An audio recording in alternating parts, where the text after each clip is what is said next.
Hey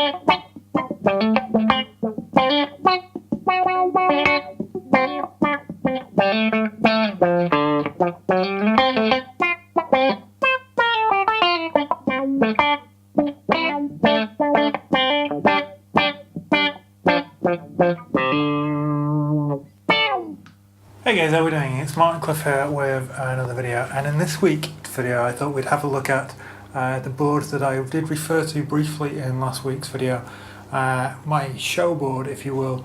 The situation is this is a temporary board because I'm playing for a production of The Wiz, which if you don't know is a story based, it's a musical based on The Wizard of Oz, but it's set kind of in the 70s I guess.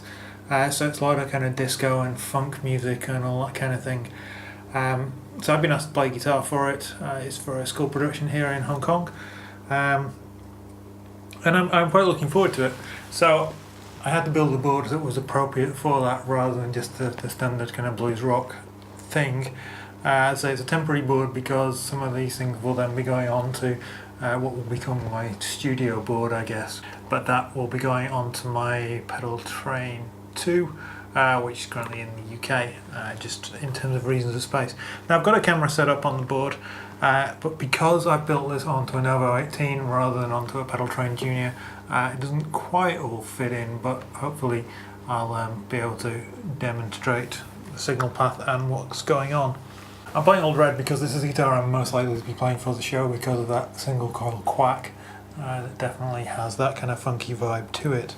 So the signal chain from looking at the board is not absolutely obvious, I guess. Obviously it comes in at the tuner at the back. It's one of my Sonic Research tuners, which in this case is in line, so it does mute the signal, which is always useful for a show. And then we come into the 3-leaf audio Proton, which is providing that quack. It's an envelope filter.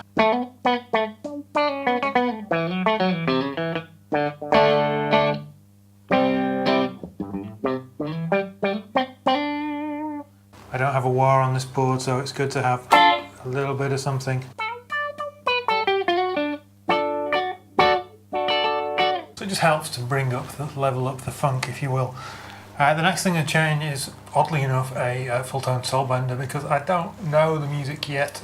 We're starting rehearsals imminently, but I thought, you know, a lot of 70s stuff is quite fuzz heavy, so I may need a fuzz. So I've got my full-tone soul bender on here.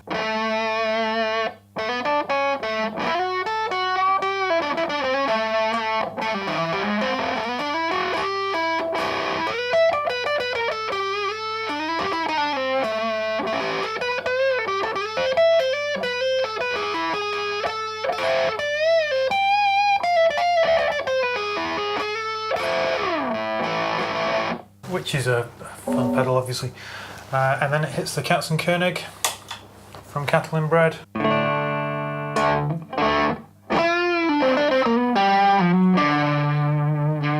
which again is a type of fuzz I guess. It's more of a rat style fuzz, but it's I've got the gain set pretty low so that it's quite a subtle.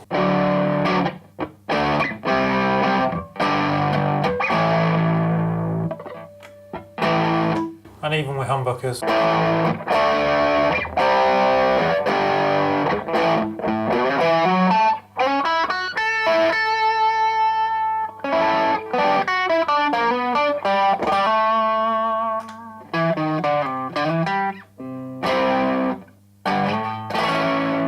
Now my one criticism of the Katzenkönig when I first got it, I featured it in a video, is that it's a bit noisy. Having the gain lower like this definitely helps that, but also I've got the MXR Smart Gate in the back that's just there to control the noise from all the dirt pedals. So even though it doesn't look like it does, the next thing in the chain is actually the Koji comp. I'm just used to my Koji comp being at the left hand side of the board. So this again is for helping with the funky stuff.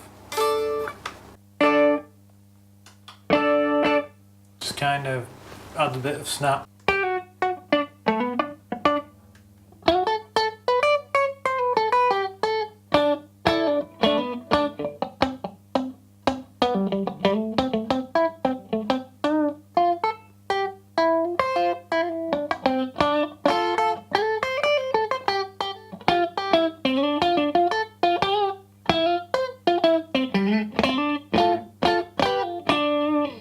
also serves a dual purpose, which is if I feed it into an overdrive because it's running before them, it provides a nice gain boost and a bit of sustain.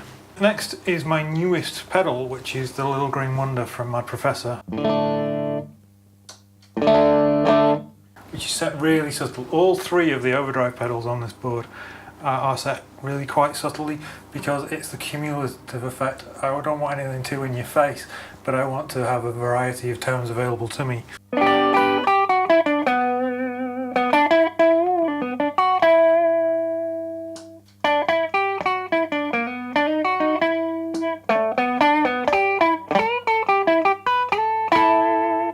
Adds a little bit of thickening and a little bit of warmth to the tone, a bit of mid-range. And then the Sheba drive is a little bit darker, a little bit more gainy, but not a lot.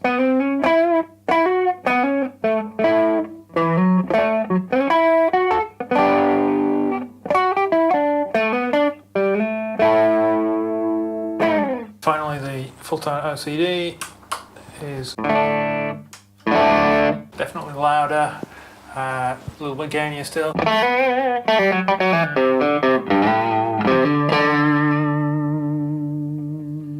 Now, I may not use this a lot, but it's a nice pedal to have. I really like the OCD.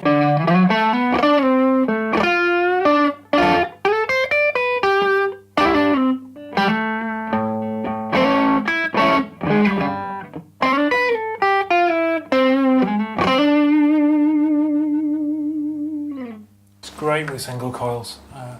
I think I wasn't as much of a fan of it when I was playing humbuckers all the time, but certainly with single coils it's a really great overdrive.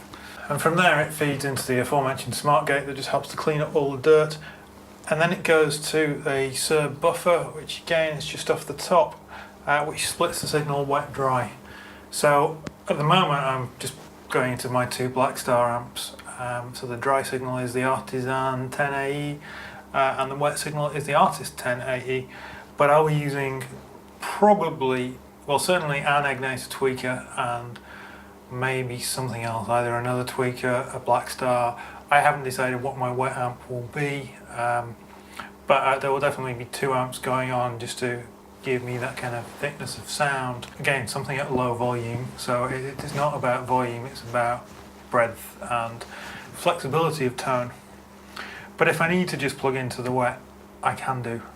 Now, I don't know at this stage whether I'll need any delay. I suspect I won't, but I thought better safe than sorry, so I put a carbon copy on the board because it means I can use this board for other things partly, but also it's just a pedal I like.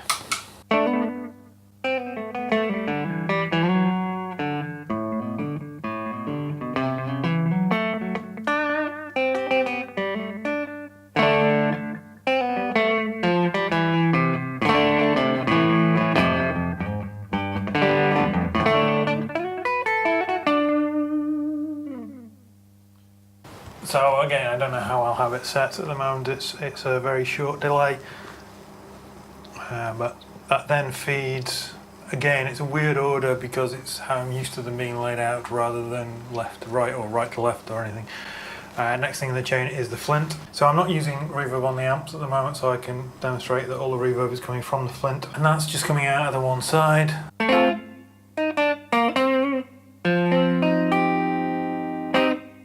But it's a really sort of warm sounding reverb, and I have the tremolo.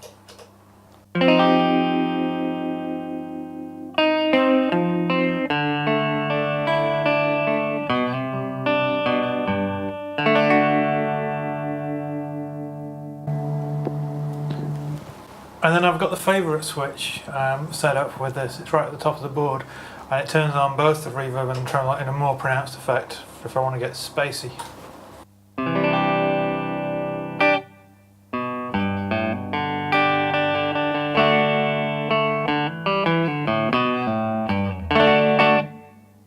Which I think I need to revisit, because with the wet dry setup I'm not getting as much depth as when I was running this wet dry wet.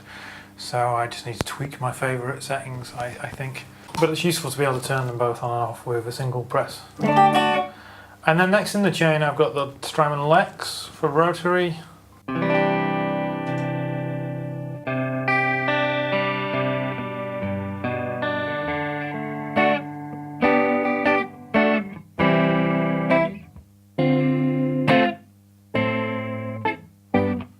Again, I don't know exactly what I need to face. I'm guessing there's going to be some kind of gospel-y stuff in there, so having something that has that kind of Hammondy sound, or at least a Leslie sound to it, I think will be useful, perhaps with a bit of drive.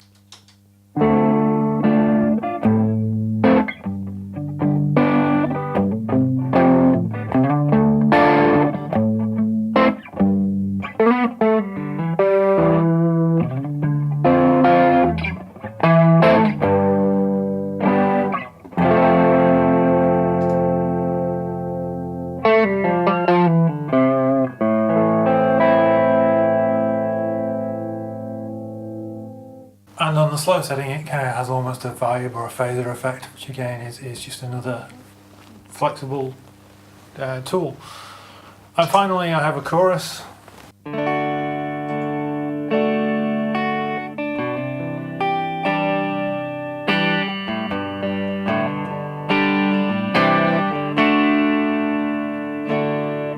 Just helps to make everything wider. And on the favourite, I think it's just a deeper chorus.